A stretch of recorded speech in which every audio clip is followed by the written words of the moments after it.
Hi friends, இன்றைக்கி நம்ம வீட்டில் லஞ்ச் என்னென்னு பார்க்கலாம் வாங்க.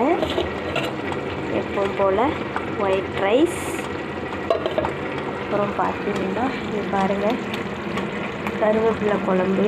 எல்லாம் சளி பிடிச்சிருக்கா, அதுக்கு நல்லா இருக்கும்ன்றதுனால கருவேப்பிலை குழம்பு தான் கொதிச்சுக்கிட்டு இருக்கு பாருங்கள். நல்லா கொதிக்குது, நல்லா எண்ணெய் பிரிஞ்சு பாருங்க. அடுப்பு ஆஃப் பண்ணிடலாம்.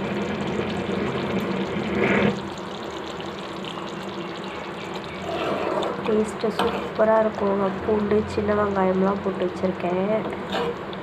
சளி பிடிச்சா அந்த மாதிரி வச்சா டேஸ்ட்டு கொஞ்சம் நல்லாயிருக்கும். பாருங்க எண்ணெய் எப்படி பிரிஞ்சு வந்திருக்கு பாருங்கள். கருவேப்பிலை குழம்பு இன்றைக்கி நம்ம வீட்டில் ஒயிட் ரைஸும் கருவேப்பிலை குழம்பு. அப்புறம் பார்த்திங்கன்னா இதுக்கு மேட்சிங்காக அப்பளம் தான், ஆனால் அப்பளம் இன்னும் பொரிக்கலை, இனிமேல் தான் பொரிக்கணும். அப்புறம் அதான் தம்பிக்கு